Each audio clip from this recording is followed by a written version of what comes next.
Game on the line. Did you call bank? I call game. Game. Hey.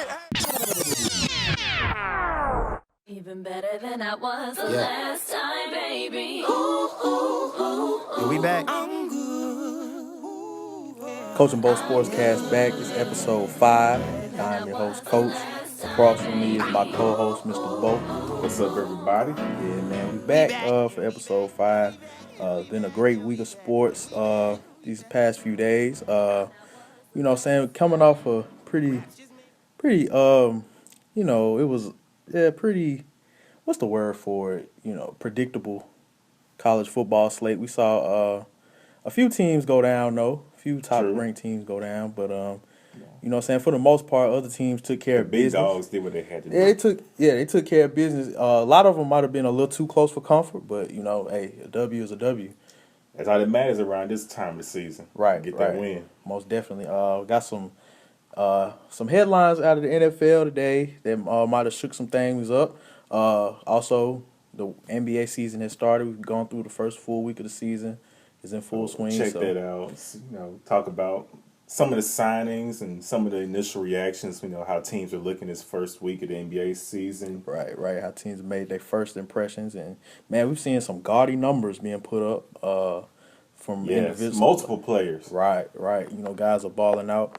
Also, we're gonna look at college basketball, and we're gonna first touch of college basketball for the season. We got some teams been having some preseason games, so you get to see how some of the top recruits are looking. Yep. So we'll touch on that, and also how the AP released their top 25. Okay. So we'll see. How that's going. So where we starting at? We starting from last night. Let's start last night. Big thrilling game. The Cowboys, Eagles, prime time, Sunday night. Saw the number 2 overall pick, Carson Wentz, going up against the 4th rounder and the talk of the league, Mr. Dak Prescott. Mm-hmm. Saw the Cowboys eke out a win in overtime on a Prescott pass to Jason Witten. And let's talk about, how this game transpired. Dak struggled throughout the majority of the game. Missed some throws he usually make. Yeah, he usually, he was, most of Dallas's offense is, being on schedule and being, just being proficient. And, the Eagles defensive coordinator was able to get a lot of pressure on Dak. He brought the house. Yeah. He threw everything but the kitchen. He might throw the kitchen sink at him, too. He had some stunts out there, yeah. some corner blitzes. He brought it all. He did a lot to kind of speed Dak up. They made it a point of emphasis. He's been looking too comfortable, so they wanted to get him out of his comfort zone. He wasn't able to really get to his favorite targets. Cole Beasley, wasn't much of a factor last night, although he came up with 4 catches, later on in the game. He wasn't a consistent target throughout the night. Same with Terrence Williams, Jason Witten, he just wasn't able to get, to his main reads. You know what I'm saying? They sped him up, but he responded. But before he, got to that point, he had looked down, man. He threw an interception in the end zone, didn't have that same bounce. Almost threw a second one in the end zone if it wasn't for Terrence Williams getting the offensive pass interference to break that up. And almost threw a game-clinching one to Leotis McKelvin. He underthrew one. He just did not play. He wasn't the comfortable, smooth operator. Yeah, exactly. He wasn't himself. But as the game went on, he faced the adversity, and he was able to, come out with the victory. He stepped up, made some big boy throws when it was time to. He hit Dez Bryant on a great back shoulder fade in the end zone, and Dez was able to come up with that over 2 people. Dez made a play, hit his playmaker when it was, when the game was on the line and forced overtime. So, Cowboys, keep the train rolling. But Ezekiel Elliott kept on doing his thing. Most definitely showing why, many believe that he should, also be definitely looked at as a rookie of the year. If I can talk today, rookie of the year candidate along with Dak. Zeke. Zeke had 96 rushing yards, and he also had around about 40 something receiving. So, Yeah, for the longest, the only players with catches was Dak and Zeke. He was definitely finding Zeke out of the backfield a lot. And, Zeke, man, Zeke was just straight gashing, man. Zeke showed, why he was taken so early as a running back. Running back, it's become the thing, to not take running back so early. But Zeke, definitely is a player you don't pass up right there. He showed that last night, he's definitely looking like it. I mean, you see some of the stuff he does when he gets in through the initial line, and he hurdling players, and he's got a crazy combination of speed and power that you really don't see every day. Vision and patience, and that's something you don't see out of young backs a lot of times. They just want to get the ball and go. But people talk about the line, and yeah, the line plays a crucial part. But you don't. You can't put a lot of young guys behind that line and do the things that he does. He sees the hole. He's patient enough to let the play develop, and then when it finally develops, he shoots it, man, right. hits it. And I know that Philadelphia secondary got tired of hitting him last night. Definitely, man. It was getting rough for those Philly DBs trying to hit Ezekiel Elliott. Yeah. But yeah, man, the train keeps rolling. The Cowboys are what, 6-1 now? They're 6-1. Eagles are 4-3. 4-3. Dak gets a second victory over Wentz. They faced off in the Senior Bowl, and Dak was able to get the victory over Wentz there. And now they face off in the regular season. This was definitely a big win for the Cowboys because this is a division game. Exactly. And we all know how important those are, especially when you get to the end of the season. You might have tiebreakers and everything. So this will definitely be in handy as the season continues. Right. And, they've taken, full grip of that division so far. And I think, it just puts a little bit more confidence, in the Dak attack. He struggled. I saw people tweeting. What I'm saying, people, was like, what's going on? What's going on? They were panicking, but it's all part of the process, man. You're gonna face some adversity, especially if you've been following Mississippi State. You've seen this before. You've seen Dak not have his best game, but when it comes to crunch time, he'll leading on that drive for the game with a field goal or touchdown. So exactly, it's times where these bumps in the road is gonna be necessary. It's not supposed to be easy, and it's all a part of growing as a quarterback, and he's gonna be better off for it. So the train is gonna keep rolling, and they recently come out and said Romo isn't ready yet, which I think it's a lot of smoke behind that because why would you take him out? I think they don't want. I think they're starting to believe a little bit more. So they're trying to keep pushing that back until they officially have to say we got to ride with that. Right. So, and I also want to say I think it was good that he had this struggle. Exactly. Because now you get to see, okay, he wasn't at his best, but he can bounce back. Exactly. So you know that. Instead of having to wonder, how's he going to be when things get rough? Well, you see right here, things weren't the best. He wasn't in rhythm for most of the night, but they found a way and pulled it out. Exactly. He didn't go in the tank, and he kept his poise about him, and he ended up with the victory. So, what more can you say? Exactly. They have two passing touchdowns and a rushing touchdown, and threw for 292. So 287. 287. Yeah, 287. Dez Bryant had 113 yards. Good to see Dez out there, back in the fold, and that's going to be clicking with Dak because initially him and Dez and Dak weren't really finding each other, getting on the same page too much. Right, and they spoke on it last night. You want to ease Dez back into it. You didn't want to force the action to Dez, and I think Dez is showing great maturity by being patient with the young fella, and it's only going to lead to more chemistry being built, more success. So. They looking good out there in Big D, man. I'm not a fan, but, they look good out there, man. Right. And it's always great to have that top-notch receiver when things get tough and you need somebody to make a play. Because sometimes receivers aren't always going to be open. You know what I'm saying? Right. So sometimes you need that joker in your back pocket to play. So definitely good to see Dez out there making it happen. Exactly. What else we got? We had a trade happen earlier. Trade, man. Okay, let's go ahead and get into this one. I'm not pleased, but Jamie Collins with the New England Patriots traded for a third-round pick to the Cleveland Browns. Man, what you think about that, Coach? It's the Patriots. It's not surprising. It's not surprising because the Patriots, they will use you up And then when it's time to give you the big money, unless your name is Tom Brady, you're not gonna get the big money. I mean, it's just I saw it coming. In turn, once I put it together, it makes sense. But you know, Jamie Collins, man, that's a big piece to lose. You can't just act like that. You just gonna find ain't too many Jamie Collins walking around here. Nope. You know what I'm saying? That's a big body, 6'4", about 260. Athletic, just Athletic. He can cover. This is the thing. He's a pass rusher. He can cover slots. He can cover big tight ends. He can cover receivers. I've seen him get out on the island and cover receivers. I mean, you know, that's a once in a lifetime player right there. If anything, he said he wanted Von Miller type money. That guy's worth it.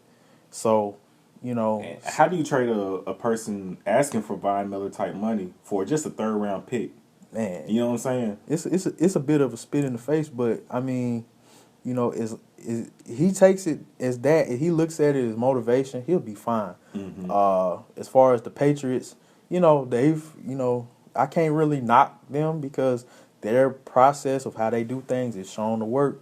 I don't like it because, you know, this is definitely a tip top notch player in the league, but you know, they've shown that they've had their duds, but for the most part, they've shown that they can plug and play and keep it moving. But you know, they sent him to Cleveland. You know, personally, that's got to be a big deal. You know, you go from, you know, talking winning, about a culture shift. Yeah, you go from winning, now you going to the doldrums of 0-8. Right. You know what I'm saying? And they, you know, I don't know what he's gonna do with Cleveland. I don't know. I definitely, when it comes time for his contract to be up, they're gonna try to franchise tag him. I highly doubt he signs that. Hopefully he goes into being unrestricted and he gets the big payday from That's probably why he got traded for a 3rd round pick. Yeah. If they already had a contract extension in place, they probably would have gave him up for a second, knowing, okay, he's going to sign this. Okay. You know, I don't see him signing on back with Cleveland. You know what I'm saying? I really don't see it either. Because, you know, this is a Super Bowl champion. You know, he wants to win. I don't know if he wants to sit down in Cleveland and, you know, just collect checks and lose. But I don't see him being that type of player. And, you know what I'm saying, I don't see he just going to sign that money, sign for a franchise tag, and, you know what I'm saying, he's seeking the payday. You know, and I don't think the Browns... He don't want that average, you know, average between the linebackers type of payday. He wants that upper echelon. Yeah, the Von Miller money. You know what I'm saying? He wants to cash out, and he's worth it. I think he's worth it. Somebody that brings that much to the table is worth it. Jamie Collins was a big part of, you know, their Super Bowl run, was it 2 years ago? You know, he covered slots. He covered, like I said, he covered Curse and Baldwin on the Seahawks, you know, a lot of the time in that game, a few plays in that game. You know what I'm saying? He played a big role in what they wanted to do. He got out and got after Russell Wilson. So, you know, I don't know how much the Patriots are going to miss him. I don't know apparently the Browns can use him. That's for sure. Browns can use me right now. So, I don't know, you know, Browns. Belichick owed him that one though. Yeah, I guess. Belichick been taking money from the Browns with all these moves he's been making with them the past couple seasons. Yeah, so he threw him a bone right there. Yeah. Oh well, we'll see what happens, but I don't see him signing a franchise tag after the season is up. You know, hopefully, Jamie gets that big money. Got a quick question for you. What's How that? you think it's going to impact them long term for the rest of the season? Because you know they're looking like one of the top 3 teams in the NFL, a title contender. Do you think it's going to possibly come back to bite them? Maybe in the AFC Championship game or Super Bowl or something like that. We'll see. You know, I can't call it right now. I mean, we'll see. You know, in their next game, you know how their defense responds without that staple of their defense in there. You don't have that luxury of having a guy that can cover these versatile tight ends anymore. So and the defense is already, they have their moments. They definitely create turnovers, but they give up yards as well. Yeah. So we'll see. We shall see. We'll see what happens with the Pats defense. Definitely. Well, that's some of the NFL headlines that we have. Now we can transition on over to some NBA basketball. All right. We got a week under the belt. We've seen some great play from some superstar players. You got Kevin Durant doing his thing in Golden State. You have Russell Westbrook a.k.a. Mr. Triple Dub, No, I do what I want. doing his thing over there in OKC. Does what he wants now. And Anthony Davis trying to make the best of his situation in New Orleans. Yeah. So we got some players doing some great things. What stands out to you lately? After the first week of basketball. What stood out to me? Well, I'm gonna go back to opening night. What stood out to me? I watched the Spurs and Warriors opening night. What stood out to me most in that game? I liked the growth that I saw from Kawhi Leonard on the offensive side of the ball. He had some swagger out there, didn't he? Oh yeah, he like a different Kawhi. And he's talking now on the court, which is Kawhi's something. talking. Yeah, Kawhi talking on the court. You know what I'm saying? That's all I never seen from him. And you know what I'm saying? He's just more confident with the jumper. He's more consistent. Mm-hmm. You know, he's taking guys off the dribble. He's not just the spot up in the corner and move around within the offense. You know, they can run plays for him and run ISO to him. And, you know, I really liked how they played. I liked the big man passing I saw from Powell and LaMarcus. You know, They didn't have trouble, you know, scoring and playing off of each other. I liked it. And I liked Jonathan Simmons off the bench. I really liked that. In the first game, what I didn't like from Golden State, I didn't like the stagnant play. I didn't like the ball, you know, being... There was some ball stopping. A lot of ball stopping, a lot of isolation basketball, and a lot of forcing up a lot of bad jumpers. Mm-hmm. I just didn't like that. But, you know, that was the first game. I didn't like the lackadaisical attitude on defense. You know what I'm saying? That was the main thing I really watched. And I tweeted you about that. Mm-hmm. I asked where the defense was at. You know what I'm saying? It wasn't there the first game, but it's coming. Okay. It's coming along. The ball movement looked a lot better. I watched their game against the Suns. You know, NBA, they had a little free league pass this past weekend for the first week. And I was able to see a lot more ball movement. And the Warriors are getting back to how they kind of won in 2015 with the ball movement and the passing and cutting. Mm-hmm. The Warriors are at their best when they get layups, when they lead, when they're one of the top points in the paint teams, which opens up the three-point shot. Everybody gets caught up in Steph and Clay. They shoot threes best after you get layups. It's just natural to start protecting the paint more, and that opens up the three-point shot. Mm-hmm. When the Warriors depend on their three-point game, some nights they'll live. Mm-hmm. But we see the last postseason, the last 5 minutes of the game against Cleveland, what happened? Depending on the three-point shot, got you beat. Mm-hmm. So if the Warriors can get back to ball movement, passing and cutting, they'll be able to win, but they'll definitely need that rim protector to be able to bring that championship home. You know what I'm saying? I was going to say, I tweeted it when I was watching the game. I just said, man, Pachulia, David West isn't the answer. You know, you need more of you need an athletic, you know, more athletic big, you know what I'm saying, provide you with, you know, post protection. You need McAdoo to step up. I mean, he's an athletic big, but I mean, y'all he might not be there yet. Let's see. I'm looking at y'all opposing points. Jones isn't healthy yet. They think Jones will be able to step in from Vanderbilt. Man, y'all last in the league in points given up right now. Hey. Yeah, like I said, they're gonna be in a lot of shootouts this year, man. If they don't, you know what I'm saying, get something. I don't know what you call it. I mean, you know, you're 19th in rebounding. I didn't see much, you know. Really, it kind of starts on the perimeter as well. If you know you don't have a rim protector, you got to lock up on the perimeter. Yeah, you can't let them get past you because you already know we don't have nobody back there to stop it. Right. You know, is it gonna take time for them to gel the way that everyone wants them to be and how everybody wants them to play? Yeah, of course. Mm-hmm. But I mean, you just gotta. When it comes down to it, I feel like defense is something that you can take more pride in, and something you can, you know what I'm saying, make a point of emphasis. Yo, look, we're going to clamp down. Mm-hmm. We're going to play good D. They just, you know, I feel like, you know. I've been seeing that from Kevin Durant. Okay. Kevin Durant's been having his hand in the passing lanes, getting a lot of deflection steals, blocks. And that's where, you know, a lot of people sold me on them defensively this year was the length that, you know, KD was going to bring. And, you know, I've seen it a few times. You know, hopefully, you know, once you get in those games with those bigs and they slow the game down, they start feeding the post more, that's where y'all Warriors are gonna have their biggest issue is sliding down, helping, and then especially if you got a big man that's a great passer, and they can hit guys Like out on the Saul. wing, right? Like the Spurs showed, once you do show some help on the inside, they can find open man. Then now you left vulnerable from the perimeter.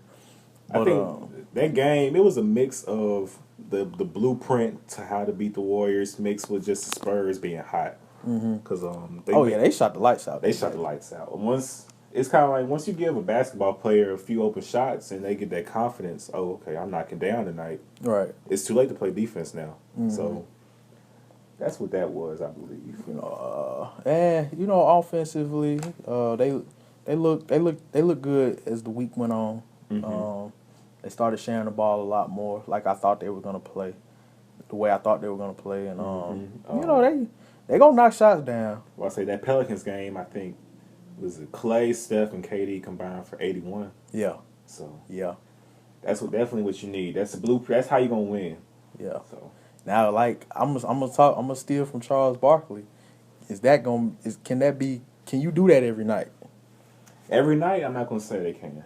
You can't. But I think when it matters, they can make it happen. Okay. That's just my.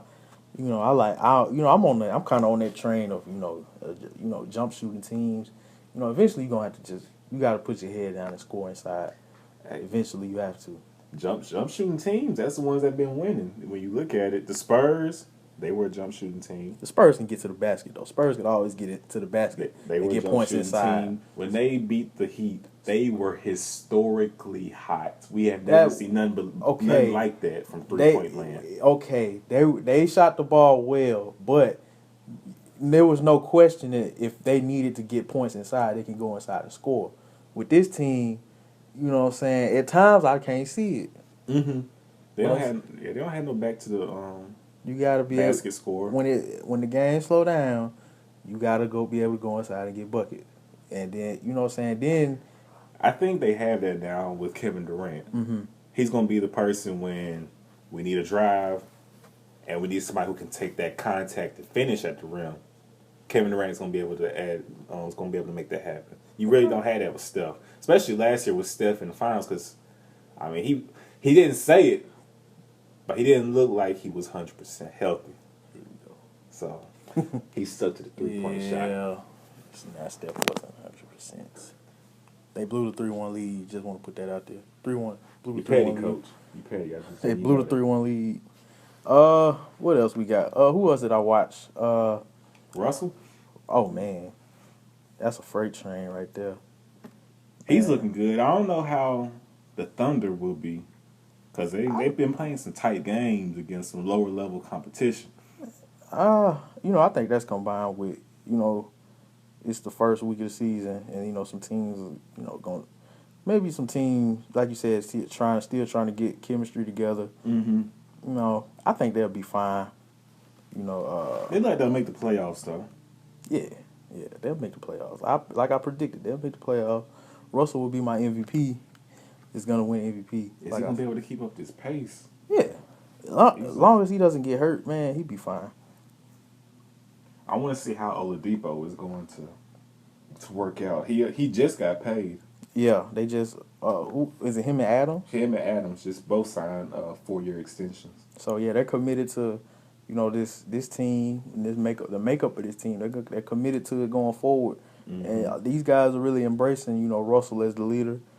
And this is the team I'm looking out for, man. I think they're gonna be all right. They haven't lost. They're 3-0. They haven't lost. So they'll be all right. Who else did I watch? I watched Portland.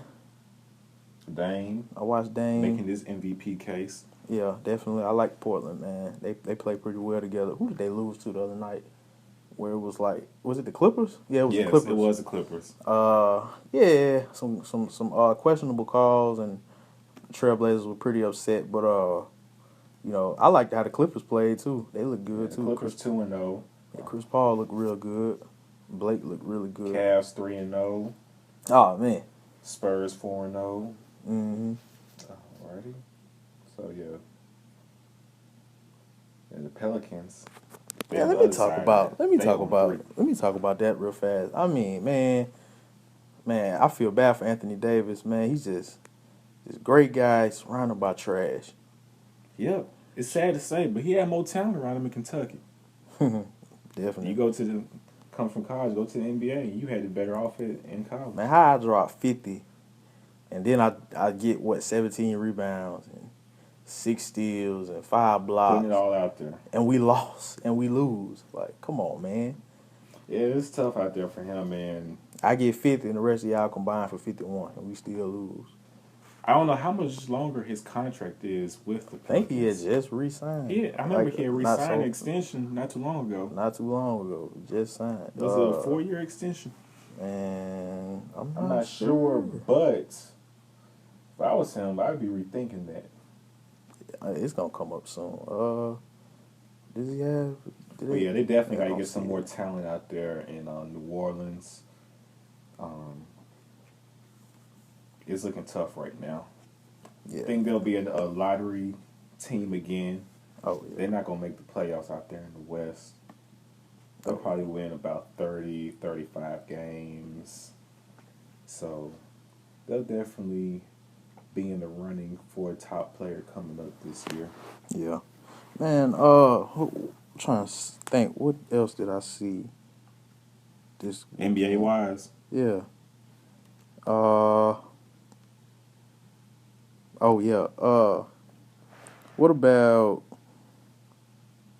some of these trade speculations? Yeah. What about that? I know I heard. Like they gonna see. Like you said. I think we talked about this off the air about Golden State. Like how they're gonna wait till the All-Star break to see how the makeup of this roster plays, and then if it's not to their liking. They'll probably make a move, kind of like how the Cavaliers did when they acquired Mozgov and Jr. Okay, but Shumpert.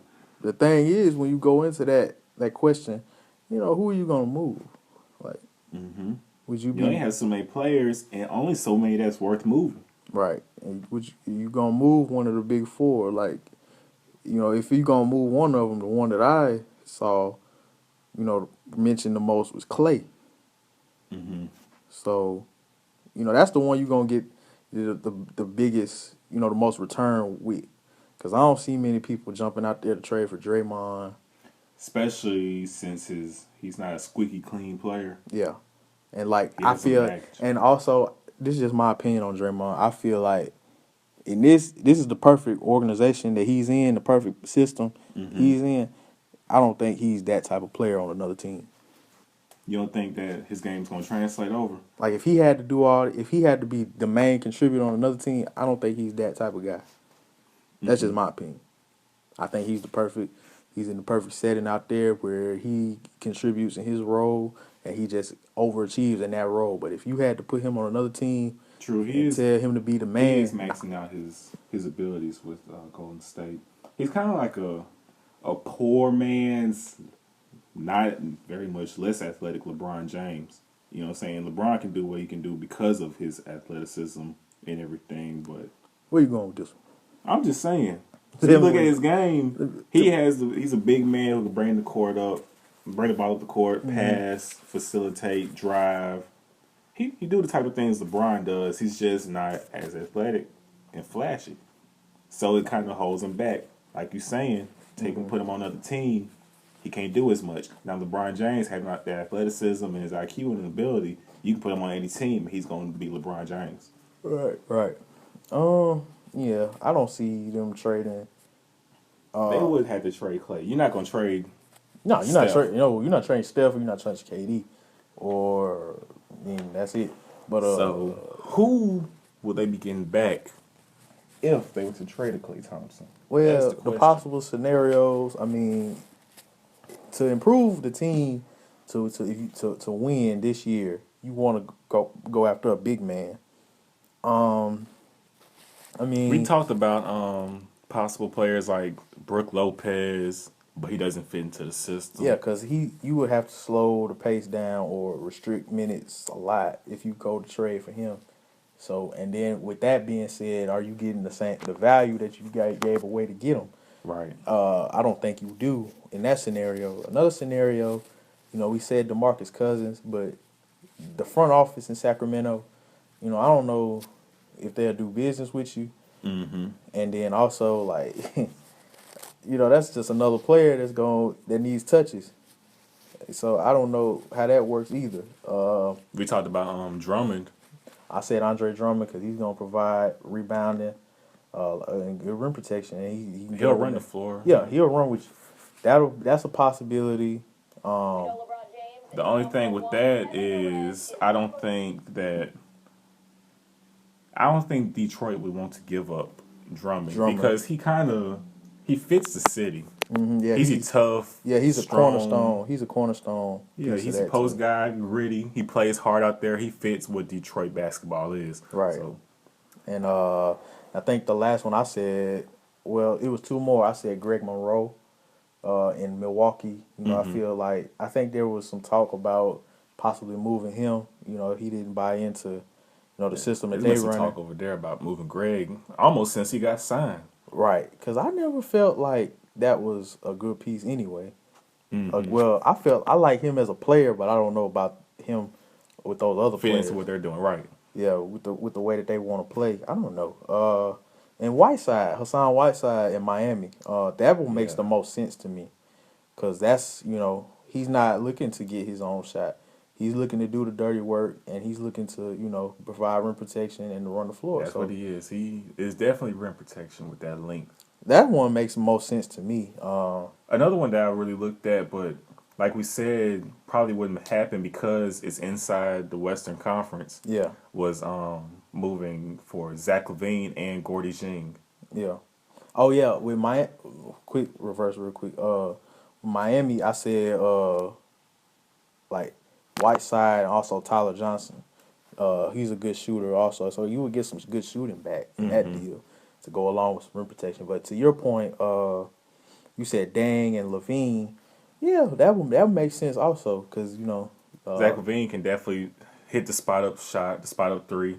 Exactly. He's going to be able to run the floor because Warriors want to get up and down. So he loves transition. His game is tailor made for transition basketball. And then you get the rim protection and rebounding you need with Gordy Jing.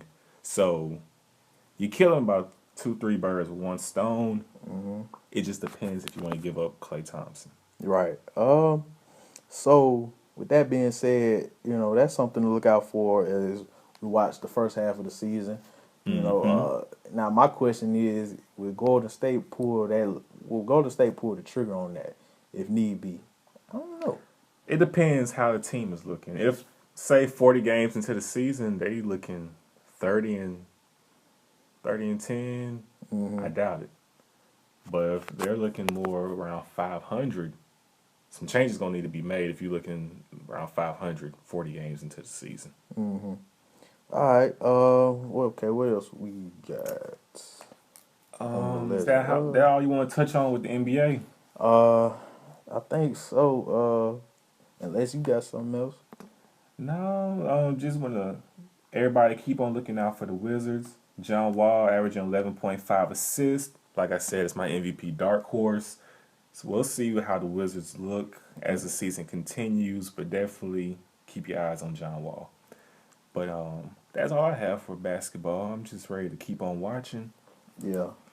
See how this Golden State thing works out. Yep. Now we can move on to college football. All right. Yeah, man. Let's talk about it. We had another good week of college football. Despite Bama being on bye, there were some pretty good games. Michigan State gave Michigan pretty much a run for their money. Gave them all they wanted. Rivalry game, so they definitely stepped up.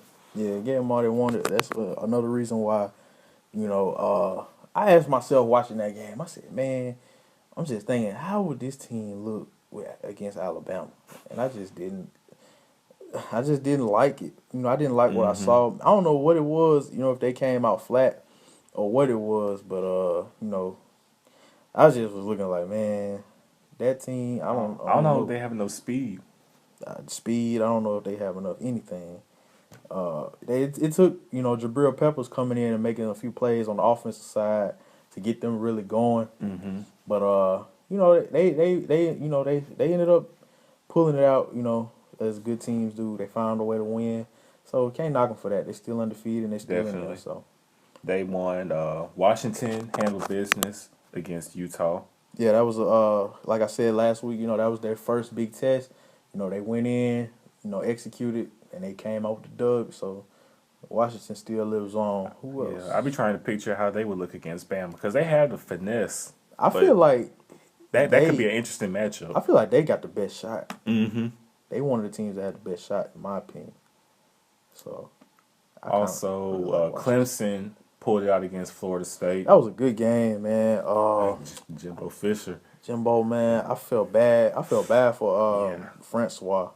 Man, he's tough. He's tough. But that delayed blitz got him. Yeah, he took some shots that game. I hope he's all right. But yeah, man. Pretty much how we expected it. We thought it was gonna be a close game. You know. And Deshaun Watson made a few more plays. Than Francois did, and it led them to a victory. So Clemson still rolling. Definitely. So we'll see how they continue to play over the rest of the season. They've pretty much their tough games. They've played them. They beat Florida State. They beat Louisville. Mm-hmm. So if they lose, it's because they beat themselves. Right. So now they just gotta, don't slip up, man. Just stay good. Don't slip up. We had a few interesting upsets. He had Tennessee get taken down by South Carolina. South Carolina, man, that's just imagine being a Tennessee fan waking up this morning. You know what I'm saying? A few weeks ago, you were in the discussion. You were there. We back, and now, you know what I'm saying? Now you're losing to South Carolina. This ain't the clowny South Carolina. Nah, this is a down South Carolina. So, I guess Tennessee just ended up being fool's gold, And then on top of that, they get more bad news. Jalen Hurd announced I don't know if it's been made official yet, but he's announced he's going to look to play elsewhere for next year. So, you're losing your number one running back coming in for the rest of the season. So, with Tennessee, though, you actually could see this in the making. They beat Appalachian State by 7. Yeah, they would always. I fell for the trap. I remember early on the season I was, high on this team, but they fooled me, man. They just pulled some miracles against Florida. Yeah, they were more lucky than good. So and then, the luck finally wore off. So guess it's a wrap. It's a wrap for Tennessee, man. I was pulling for y'all, but it is what it is. It is. Fool's gold. So you had that. Now we got some interesting matchups. Oh, we also had the Wisconsin game. Wisconsin beat against Nebraska. Man, I called this one wrong. Your boy called it right. Wisconsin pulled it out at home. I thought Nebraska was gonna get them, but Wisconsin was just too much for them. That's a tough place to play at. Yeah, the crowd, man, they was really into it. It was a tough place to get a victory for Nebraska. So, yep, lost that one. So now with that, we can move on to some of the matchups coming up this week. All right. Oh, man, it's going to be a good one this weekend. Yeah, we got Michigan against Maryland. Michigan and Maryland. Michigan 8-0, number 2 in the country. And Maryland is 5-3. Michigan they're big favorites in this one. But they didn't look their best this past week. Hold on, one second. Let me see. Did we talk about Auburn? No, we didn't talk about Auburn and Ole Miss. Yeah. Yeah, I spoke on that one. We did the audio blog, then I spoke on that one. We both said Auburn was gonna pull that one off. Yeah. I told you, man. It's remaining true, man. If you can run the football on Ole Miss, you pretty much can win as long as your defense plays good enough to shut them down. Cameron Petway, 30 carries, 236 yards. They rode him. And a touch. 30 carries. 7.9 yards per carry. Kerryon Johnson, 11 carries, 42 yards, 3.8 yards a carry, 2 touchdowns. Chad Kelly played good. 36 of 59. 465 yards, 3 touchdowns, 1 pick. That's a lot of times to pass the ball. A lot of attempts. A lot of weight on your quarterback. Yeah, that's what they're going to do, man. And then you know, it plays into the other team's hands. You know, if you get those quick 3 and outs, you're not taking no time off the clock. That defense gonna be out there. Your defense finna just be you out only there. hold up so long. Yeah, and they did not hold up much long. You know, it took a few drives for Auburn to get rolling. Once Petway got rolling, they started running behind them. Yeah. Man, it was a wrap. I was gonna say that definitely plays into the hands of Auburn, especially the way they play because they run the ball. Exactly. It's one thing if you just playing pass coverage, but you got also, somebody punching in your face. You know, they had 307 yards rushing, and also, man, Sean White, 15 of 22, 247 yards and a touchdown. 15 completions, 200-some yards. Man, that's crazy. Yeah, man, they just weren't able to, you know, make the plays on defense. You know, this team is so finesse. Like I said, I feel like this is a Big 12 team playing in the SEC. You know, you got to be able to stop the run. You got to be able to run the football in the SEC. So they do remind you a lot of Oklahoma State. Yeah, when they had all those receivers, Blackman and they real finesse and they just want to, you know, make it a shootout. But you know, once you get a team that can slow you down and they start grinding it out, you know, it's gonna be tough sledding. So, you know, Ole Miss now drops to what 3 and 5. 3 and 5.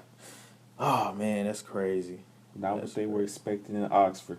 Yeah. Now we can move on to this week's slate. We got Michigan against Maryland. I look for Michigan to bounce back and put it on Maryland pretty bad, actually. Yeah. Hopefully Harbaugh refocuses the team.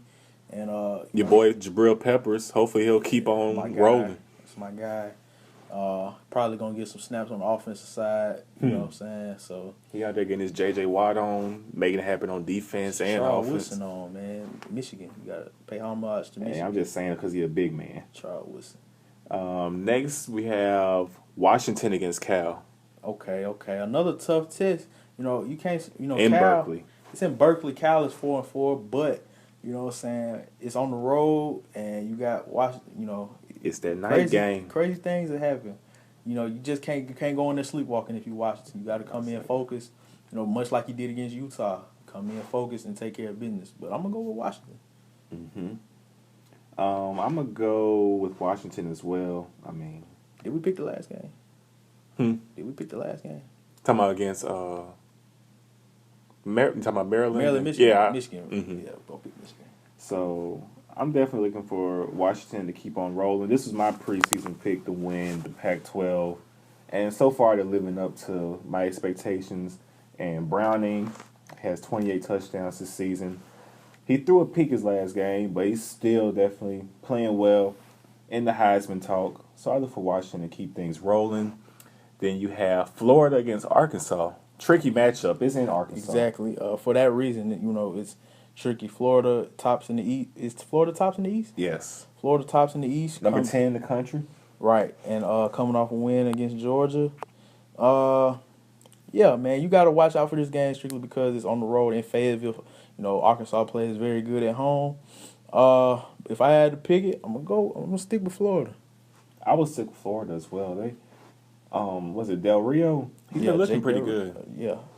So is it Jake Del Rio? It's Luke Del Rio. Luke Del Rio. I don't know where I got Jake from. He looked pretty good last game against Georgia. They pulled it off. It's an interesting matchup though. If Arkansas can run that ball. That's the thing, because Florida plays a physical brand of defense. I'll say Florida, they come with it on the defensive end as well. You know, I wonder how if Austin Allen if they can attack Florida over the top, they'll be fine. But Florida has some good corners. Exactly, so that's the thing. But we shall see, and they got a great pass rush. We shall see. But I ain't taking Florida. Say strange things happen in Fayetteville. Exactly, but I'm gonna take Florida. I'm gonna go with Florida as well. I haven't seen enough from Arkansas this season to just say they'll pull off the upset. So move on to the next game. We have Nebraska against Ohio State. Ooh, okay, Bounce back game for Nebraska possibly. Did Ohio State win? Ohio State won last week. They lost the previous week, right? They did. They lost to Penn State the previous week. Yeah, so, man, this is going to be a toss-up to me. It's in Columbus? It's in Columbus, nighttime. This is going to be a toss-up to me, you know. If Ohio State can keep the momentum going off, you know, this last win, because they look pretty good, I think they should. I think they'll pull it out. I like Ohio State. I like Ohio State as well. I think J.T. Barrett, he's gonna play well. Nebraska, I think this loss against Wisconsin in overtime is gonna sting them. Right. It might take them a quarter or two to shake that off. So I think Ohio State might try to jump on them early and go from there. Okay. Then next we have Alabama against LSU. Okay, this is the big one. This is one. Game day will be there. Okay. And Nighttime, 7:00. in Baton Rouge. In Baton Rouge. Okay. Well, this one's gonna be interesting because This ain't the same LSU from it's earlier not in the season. It's not the same LSU, but I mean, It's still the same it's Bama. okay, same Bama. You know, it's a couple interesting dynamics. This is Hurts' first time in Tiger Stadium. Mm-hmm. Okay, At night. but look at Hurts. He walked in the vault. Hemingway, he was unfazed. First game of the year, played Against in USC. Jerry World, he was unfazed. Mm-hmm. Winning the Neyland Stadium in Tennessee, was unfazed. Man, played on the big stage against A&M at home, unfazed. We shall see. You know, he's a true freshman. It's about that time of the season where you coaches- have a bump in the road. The coaches always say, true freshman, at some point in the year, you know what I'm saying, he's going to have a slip up. He's going to wreck the car. I don't know. I don't know. I was say, if there's a defense with the talent to make you swerve on the road, it is this LSU defense. But I feel like he's gonna be fine because I don't think LSU is gonna create enough plays against the Alabama defense I can agree to with put that. pressure on him. Because you know they're going to have their eyes on Fournette. Edlin, They're not going to let Fournette win the game. Edlin don't scare me. You gotta make Edlin beat you. They're gonna make Edlin beat them because Mm-hmm. they'll, you know, as we've seen in years past, you know, LSU is trying to spread the formations out a little bit more now, but you know they're gonna key in on Fournette and Geis. Definitely. You know what I'm saying? They're gonna make Edlin beat her, and I don't think Edlin has a game like that. It'll be interesting to see how Malachi Dupree, how he plays. Because, you know, Right. Eddie Jackson broke his leg. Eddie Jackson won't be Who there. would probably been the corner who would have been matched up on him. And So I think they just gonna put Tony Brown at safety and leave Minka Fitzpatrick at corner. You got Minka on one side, Marlon Humphrey on the other side, and then who number 15? What's his name? The one that catch all the picks. yeah. I forget his name. But yeah, he's gonna be playing nickel and safety. I don't think they're gonna skip a beat. You know, obviously you lose Eddie Jackson. That's not somebody you can just replace like that. But I think they'll be fine. I think they'll be fine as well. I actually think the game is going to be relatively close. I think, For about 3 quarters. yeah, I can see that. And then I think Alabama's Then I going to think pull off. Alabama's make that one mistake against Alabama, then they just take off on you. It's that one fumble, that strip sack, or that Or if interception. you do something. That's the thing about Alabama. They make you do stuff that you never normally do, and then once that happens, it's just downhill. So not only do they get it and score. They score that play. Like they don't even turn around and get the ball on offense. They go ahead and take it to the house on defense. The next play, something happens. Ronnie Harrison, that's his name. Mm-hmm. That's his name. I forget him. But if I had to pick this game, I'm gonna go Bama. Oh goodness, why do they play videos? I don't know. Like that automatically. Anyway, if I pick this game, I would go Bama 24, LSU 17. Okay. I would go Bama 31, LSU 17. So you see them getting one more touchdown. I see them getting one more touchdown. Okay. All right, that is what we have for college football this week. Well, for the games wise, you want to touch on some of your Heisman candidates? Yeah. Still in the lead. I'm gonna keep Lamar Jackson in the lead. He, like you said off air, we wouldn't count that as a Heisman moment. No, not a win against Virginia. As a Heisman moment. But I feel like the numbers are too out of the roof, and there's still things to come. Hopefully they can get back into the playoff picture. Pretty soon. So I still got Lamar Jackson 1, 2. Would you put Jabril Peppers up there? I'm moving Jabril Peppers up to 2. I like, man. He's he single-handedly shifted the momentum and got Michigan rolling. But Michigan needed a big play. It just seemed like Jabril Peppers was around every single moment. He scored a rushing touchdown. He made a crucial stop on the goal line. You know, he was always making tackles. You know, they moved him all over the place. He played linebacker, safety, and corner. And then he goes over to offense and plays quarterback. And he runs the ball in, and he returns punts. I got him second. You know, it's rare that you see defensive players on the Heisman list, but I got him second. And then if I have to go with a third guy, I'm going with what's his name?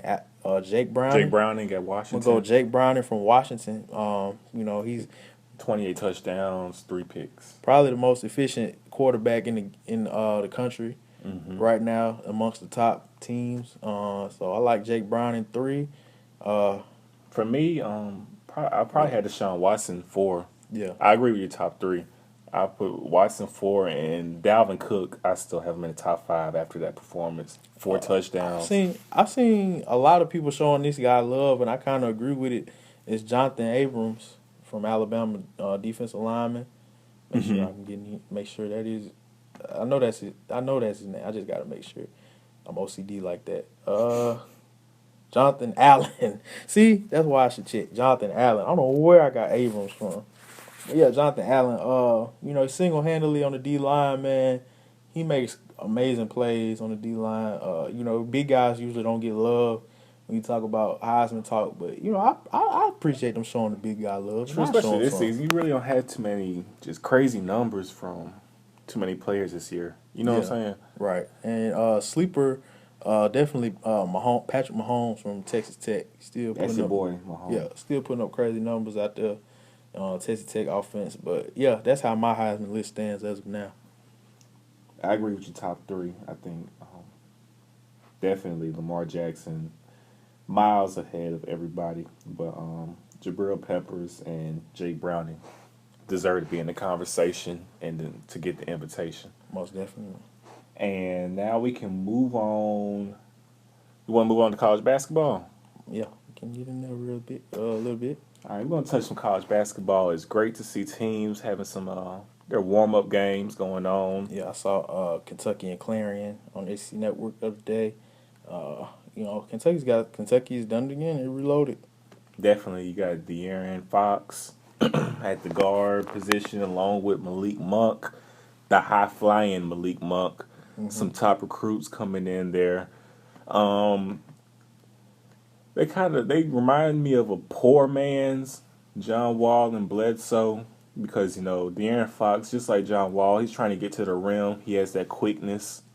So I think that's what Calipari envisioned when he recruited those two. Malik Monk, he can hit a spot-up shot, and he's trying to get to the rim, just like Bledsoe was when he was at Kentucky. Right. So I can see a poor man's version of that. It'll be nice to see how these two work together this upcoming season. So Kentucky's definitely looking nice. You got my Duke Blue Devils, number 1 in the country. Jason Tatum, Harry Giles, the 2 top players in the country, both came to Duke. Brought back, you have Luke Kennard. Luke Kennard. Is it Grayson Allen? Grayson Allen, man. You got a nice little foundation there. You got some veteran players who you can depend on to get points, and you got some young talent. So Coach K definitely has a squad to work with this season. Let's talk about Coach K real fast. You know what I'm saying? Man, here you go with these ads again. Coach K, you know, definitely, you know, he's adjusted, you know, his philosophy to the way the game is being recruited now. You know, he wanted.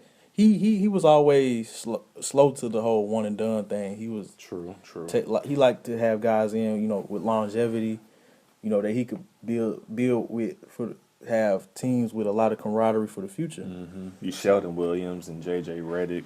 Yeah, they stayed along. But he's definitely, you know, tinker his recruiting habits. He's just gonna go ahead and get the one and done guys and coach them up and get them to play, you know, as good as well as they possibly can to make a title run in 1 year. So, you know, look good to see adjustments being made by Coach K. That's how you stay. That's how you keep a job. Yeah. You got to advance with the times. Got to keep up with the time. So you got them. Looking at the top 25, Carolina comes in at 6. They lost one of their guards, broke a foot. So Which one was that? is it Pinson? I want to say his name. Okay, Theo Pinson. He lost it, broke his foot. So it's gonna be tough sledding for Carolina possibly, but no, I mean that's Carolina. That's Roy Williams. They're gonna have some talented players to come in. You got Joel Berry there. Mm-hmm. So Carolina should be good. Oregon made it to the top 25 and also got a first place vote. Oh, really?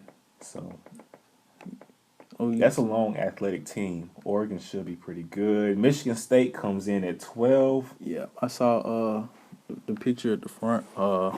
It's Michigan State's fab freshman.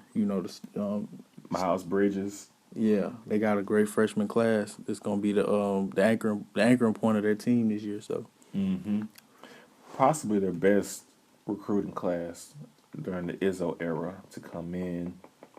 Gonzaga's number 14 in the country. St. Mary's number 17. So you got some small schools making some noise in the top 25. Syracuse comes in at 19. It'll be interesting to see how they look losing Malachi Richardson. Mm-hmm. He was one of my favorite players to watch this past season because, he was going to put up points. He came in the game to get buckets. You knew he was going to put the ball up. What about how's Louisville looking? Louisville, they also top 15. They coming in number 13 this season. Mm-hmm. So we'll see how they play, especially with all the noise going on around Coach Pitino. Yeah, it got some of it got resolved, so they'll be able to focus more on the season as it approaches. Luckily, that happened, like you say, got resolved before the season, and Right. this doesn't really carry over into the season. Right. I want to talk about let's look at some SEC basketball since we're in SEC country. But I say we got Kentucky with the good squad. Usually Florida every year they will have a pretty good team. This year they didn't make it in the preseason top 25. Mississippi State had one of the top recruiting classes. Mississippi State is projected to make some noise this year. Ben Howland in year 2 pulled off the best recruiting class in Mississippi State history. He's got some pieces. We'll see how they look on the court this year. I like how Alabama is recruiting with Avery Johnson as their head coach. Man, you see a lot of you're seeing some guys, some teams that can legit challenge Kentucky on the court this year. We'll see if they'll be able to keep some of that talent in home in Alabama. You have John Petty, a senior this year, one of the top players in the country. Garrison Brooks from Auburn, Auburn, Alabama. So we'll see if they'll be able to stay in-house or they'll venture off to Kentucky. Right. Which happens a lot because Bledsoe came from kid. Alabama. Before Avery Johnson's time, I don't know how much Anthony Grant was in on that kid, but when he was coming out, was Anthony Grant head coach of Alabama at that time? I want to say he was. I think it was. Yeah, but yeah, most definitely. I like how the way that a lot of these coaches have come into the league and are really, A&M still has a good team. Yeah, A&M. They lost their recruiter. They lost Coach Stansberry to Western Kentucky. We'll see how if they'll be able to keep the ball rolling in A&M. Tennessee, I think they missed on their hire. They went and got Rick Barnes from Texas, but I don't know. I just don't know how that's going. Not too sure about Rick. Yeah, I think they missed on that hire. South Carolina, with dang, what was his name? It was just in my head. Their coach, what's his name? Oh, you said who? South Carolina? Yeah, it was just in my head. Played coach to Kansas State. Frank Martin. Yeah. I forget Frank Martin's name. And they had a good year last year, 25-9 overall, 11-7 in SEC. They graduated a lot of guys, but they got some good pieces returning. They should be good to go. Bruce Pearl at Auburn, he's gonna have them right. He's been working on Auburn. He's brought them back pretty up. Mark Fox at Georgia, can't count them out. I'm interested to see Mississippi State this year, though. I know they have. It was a player I was looking at, and he ended up signing there, and that's Lamar Peters. Yes. Left-handed guard, and Lefty. he is a dog. I really want to see how he fits in on the team. They gonna score. They gonna score the basketball this year. I want to see IJ this year. You know, he's the lone senior on the team. Mm-hmm. And Q Weatherspoon. You know, man, these ads. Y'all can't get no free ads off us, man. NFL Network. Unless y'all gonna pay some money, y'all can't have these free ads. But yeah, all the ads you want. Get some money, man. Y'all can have all that. Like you said, y'all can have all the ads y'all want. But this team is gonna be able to score the basketball. The big thing is gonna be defense. They're gonna be a little light in the front court. One of their players, I don't know if he's gonna be cleared by the NCAA this year, but you know, they're gonna be fine offensively. It's just gonna be, you know, they can't get into foul trouble, and they're gonna have to really be able to defend guys. And I think they will be this year. I think Mississippi State is gonna make a huge jump and get a lot of momentum back behind the basketball program. Right, they'll definitely be in some games. Yeah, we'll see if they'll be able to pull off the upset and win some of the games against the SEC powers, like A&M and Kentucky, those type of teams. But I think they'll definitely get those teams a run for their money. Right. Especially led by Coach Howland. He's going to have them playing some tough, hard-nosed basketball. Definitely. Well, that is our little outlook on college basketball.